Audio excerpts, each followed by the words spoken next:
Naghahanap ang mga kumokontra kay Jesus ng dahilan na may ibintang sa kanya at siraan siya. Noong nakaraang linggo, sinubok siya kung masisilo siya tungkol sa usapin ng buwis. Kung naaayon ba sa kautusan na magbigay ng buwis sa Cesar o hindi. Nabigo sila. Hindi nila inaasahan ang sagot ni Jesus na ibigay kay Cesar ang kay Cesar at sa Diyos ang sa Diyos. Ngayon naman, ang sumubok kay Jesus ay ang mga Pariseo. Ang isa sa kanila na dalubhasa sa batas. Sila yung mga tumutupad sa batas ni Moises. Ang tanong sa kanya ng dalubhasang ito ay kung alin ang pinakamahalagang utos sa kautusan. Siguro, tinitingnan niya kung alam ni Jesus ang kautusan. May mga 613 na mga utos sa kautusan. Napakarami nun. Hindi yan maalaala ng mga tao. Kaya ang pinagdidiskusyonan ng mga tao ay alin ang mahahalagang utos. Hindi man maalaala at magawa ang lahat ng mga batas, at least man lang masundan nila ang mahahalagang batas, lalo na ang pinakamahalaga. Ang sagot ni Jesus ay alam ng maraming masunurin ng mga Hudyo. Ibigin mo ang Panginoon mong Diyos ng buong puso, ng buong kaluluwa at ng buong pag-iisip. Ito ay bahagi ng Bible na inuulit-ulit ng mga mabubuting Hudyo 3 beses araw-araw. Tinatawag itong Shema Israel. Pinahiwatig nito ang katangian ng relihiyon ng mga Hudyo, ang pagkilala at pagsamba sa iisang Diyos lamang. Pero may pagbabago na dinagdag si Jesus. Isang utos lang ang tinanong sa kanya, ang pinakamahalaga, pero ang sagot niya ay 2. Idinugtong niya ang mga salitang, ibigin mo ang iyong kapwa gaya ng iyong sarili. Nasa banal na kasulatan din ito. Idinugtong niya ito kasi ayon sa kanya, ang pangalawang utos na ito ay tulad ng nauna.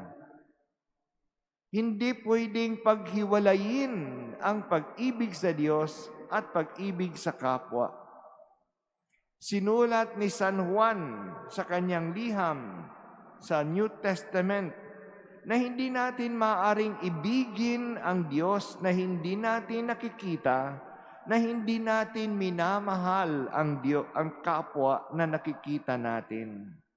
Ang nagsasabing mahal niya ang Diyos at kinapupuutan ng kanyang kapwa ay sinungaling. Wala ang katotohanan sa kanya. Napapatunayan na mahal natin ng Diyos sa ating pagmamahal sa kapwa. Lalo na sa kapwa na hindi pinapansin at isinasantabi. Madaling mahalin ang kapwang maganda. Nakakatawag sila ng pansin. Ang kapwang mayaman, ang kapwang mabait sa atin, ang kapwang may posisyon ay madaling igalang at pagbigyan. Pero ang iba ay madaling pabayaan at pagsamantalahan pa nga, lalong-lalo na yung mga mahihirap. Kaya narinig natin sa ating unang pagbasa ang sinabi sa aklat ng Exodo sa batas ng Panginoon. Huwag ninyong aapihin ang mga taga-ibang bansa. Huwag ninyong aapihin ang mga babaeng balo, ang mga mahihirap at ang mga ulila. Madaling pabayaan at pagsamantalahan pa nga ang mga ito. Kasi wala naman silang kalaban-laban at wala naman silang kakampi. Dayuhan, balo, ulila, mahirap, sinong kakampi sa kanila? Pero hindi. Kung hindi natin sila pinapansin, naririnig at nakikita sila ng Diyos. Ang Diyos ang maghihiganti. Hindi lang sa wag natin silang apihin, pagbigyan at tulungan din dapat natin sila. Kung mangungutang ang ating kapwang mahihirap, pahiramin natin sila na hindi humihingi ng tubo, ng interes. May mga tao na napipilitang mangutang dala ng matinding pangangailangan. Pambili ng gamot sa anak, pambili ng gatas, pambili ng pagkain. At tutubuan pa natin sila, pinagkakakitaan pa natin ang kapwa natin na nangangailangan. Iba yung nangutang sa atin para pampuhunan sa kanilang business.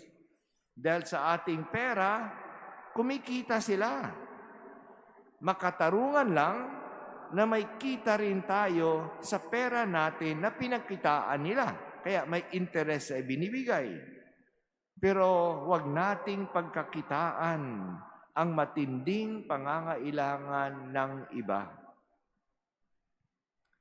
Ang ating pag-ibig na naipapakita natin sa pagbibigay ng nararapat sa ating minamahal. Ano ang nararapat sa Diyos? Kung mahal natin ang Diyos, ibigay natin ang nararapat sa Kanya. Ang nararapat sa Kanya ay ang ating pagsamba. Siya ay dakila sa lahat. Sa Kanya nanggaling ang lahat. Kilalanin at sambahin natin siya kung mahal natin siya. Ginagawa natin ito sa pagdakila sa Kanya, sa pagpapasalamat sa Kanya, sa pagdadasal sa Kanya. Bibigyan natin siya ng panahon. Ang araw ng linggo ay ang araw ng pagsamba. Hindi lang tayo nagsisimba kasi may hinihingi tayo. Nagsisimba tayo kasi dinadakila at pinasasalamatan natin ang Diyos. Ano naman ang pagmamahal sa kapwa?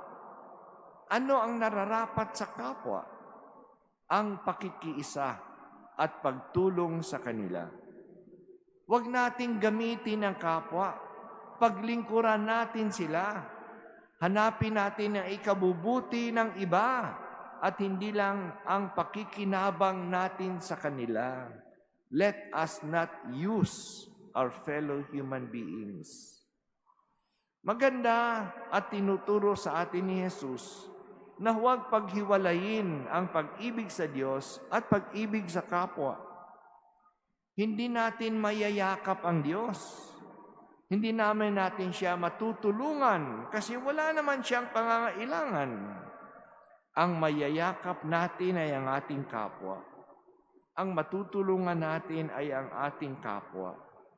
At maliwanag ni sinabi ni Jesus na anumang ginawa natin sa iba, lalong-lalo na sa mga mahihirap, ay ginagawa natin sa Kanya. Siya ang magagantimpala.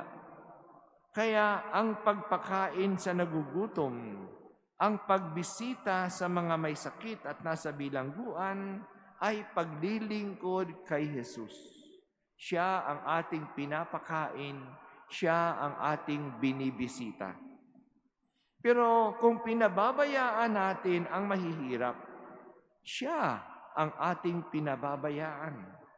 May parusa din ito. Hindi lang tayo pinapaparusahan sa kasamaan na ating ginagawa. May parusa din sa kabutihan na hindi natin ginagawa sa ating kapwa. Isang sektor ng kapwa na ating napapabayaan ay ang mga bilanggo. Kinukulong sila dahil sa may masama daw silang ginawa. Hinihiwalay sila sa lipunan Pero hindi ibig sabihin nito na kalilimutan na natin sila at pababayaan. Sapagkat sinabi ni Jesus, ako ay nasa bilangguan at dinalaw mo ako. Halina sa kaharian na inihanda para sa iyo. Hindi naman lahat ng nasa bilangguan ay masasamang tao. Marami ang nandoon dahil sa sila ay biktima ng pagsasamantala.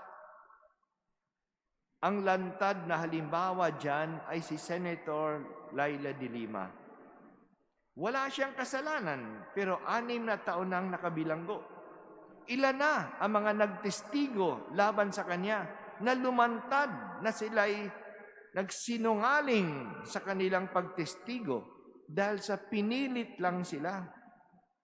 Ginamit ang batas ng mga makapangyarihan upang maghiganti sa kawawang senator.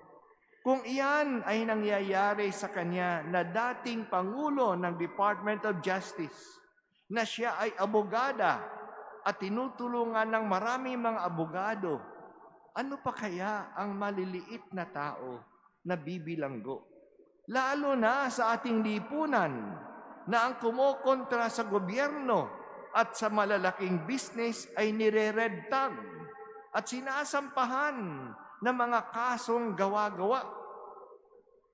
Kaya ngayon ay Prison Awareness Sunday. Pinapaalaala sa atin na pansinin ang mga nabibilanggo. Kapwa-tao rin natin sila at makakaambag din sila sa lipunan kung bibigyan lang ng pagkakataon. At kokonti naman ang pangangailangan nila. Konting sabon, konting pagkain, konting damit, pagdalaw lang sa kanila ay mahalaga. Kaya mga bilangguan natin ay dapat maging rehabilitation centers. At yan dapat. They should be rehabilitated if they need to be rehabilitated. At hindi lugar ng pagpaparusa. At lalong-lalo na, hindi lugar ng paghihiganti. Kaya pinapaalaala po sa atin, kung mahal natin ang Diyos, mahalin natin ang ating kapwa. Lalong-lalo na ang kapwang napapabayaan. At sa ating lipunan, isa na rito ay ang mga bilanggo. Pansinin, paglingkuran natin sila at napapakita natin ang ating pagmamahal sa Diyos.